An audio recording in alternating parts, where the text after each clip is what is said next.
আসসালামু আলাইকুম ভিউয়ার্স। পরিবারে একটা বিয়ে লাগা মানে মহা উৎসবের কারবার।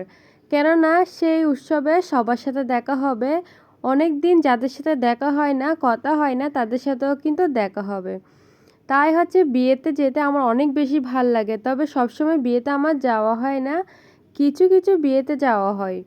বেশিরভাগ বিয়েতে কিন্তু যাওয়া হয় না। আজকে ছিল আমার আঙ্কেলের বিয়ে। তো আঙ্কেলের বিয়েতে কি করলাম তা নিয়ে হচ্ছে আজকের ভিডিও। আমি কোন জামাটা পরবো সেটা নিয়ে খুবই কনফিউজ ছিলাম। কারণ আঙ্কেলের বিয়ে সুন্দর দেখে তো একটা জামা পরতেই হবে। তাই হচ্ছে বেছে বেছে আমি এটা নিয়ে নিছি। এটা হচ্ছে আমার অল টাইম ফেভারিট জামা। এই জামাটার কালারটা আমার অনেক বেশি ভালো লাগে, ডিজাইনটা অনেক বেশি ভালো লাগে। যেহেতু বিয়েতে যাচ্ছি আর রাতের বিয়ে, ভালো করে মেকআপ না করলে কি হয়? তাই হচ্ছে নিয়ে নিলাম কিছু মেকআপের আইটেম। তবে আমার হালকা মেকআপই বেশি ভাল লাগে, তাই হচ্ছে আমি অত গর্জিয়াস মেকআপ আর করলাম না আর কি। তারপর রেডি সেডি হয়ে চলে গেলাম। বিয়ের ক্লাব ছিল একদম আমার বাসার পাশে, তাই হচ্ছে আমাদের বেশিক্ষণ সময় লাগেনি, 2 মিনিটে হেঁটেই চলে গেছি বিয়ের ক্লাবে।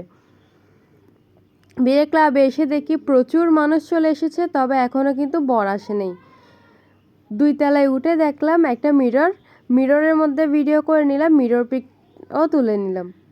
পিছনের ব্যাকগ্রাউন্ডটা অ্যাভয়েড করিয়েন, ব্যাকগ্রাউন্ডটা সুন্দর নাই, তবে মিরর কিন্তু খুবই ক্লিয়ার ছিল। আমার ছবিগুলো মাশাআল্লাহ সুন্দরই উঠেছে।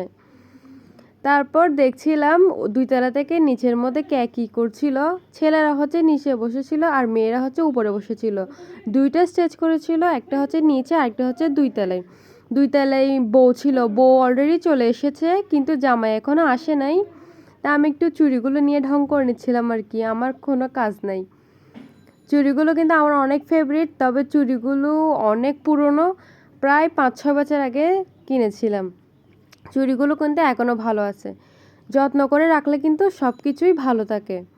তারপর খেতে বসে পড়লাম, প্রচুর ভিড় হয়ে যাচ্ছিল। আম্মু বলল বেশি ভিড় হয়ে গেলে ঠেলাঠেলি করে খেতে হবে, তাই হচ্ছে আগেই বসে যা খাওয়ার জন্য খাওয়া দাওয়া করে নিলাম। বিয়ে বাড়িতে গেলে আমি বেশি কিছু নিতেই পারি না, অথচ যাওয়ার সময় চিন্তা করি কত কিছু খাবো, কিন্তু খাওয়ার বেলায় কিছুই খাইতে পারি না। খাওয়া দাওয়া শেষ করে আমি আর আমার কাজিন নিচে চলে আসলাম ছবি তোলার জন্য। সুন্দর সুন্দর ছবি তোলার পর দেখলাম বর চলে এসেছে, দেখেন বরের গাড়িটা। তারপর বরকে স্টেজে তোলা হলো, বরের সাথে বরের ফ্রেন্ডসরা সবাই মিলে ছবি তুলছিল। এই বিয়েতে এসে আমার অনেকগুলো ফ্রেন্ডের সাথেও আমার দেখা হয়ে গেল, প্রায় অনেক দিন ছিল যোগাযোগের বাইরে, কিন্তু বিয়েতে আসার পর তাদেরকে দেখে তো প্রচুর খুশি হয়ে গেছি।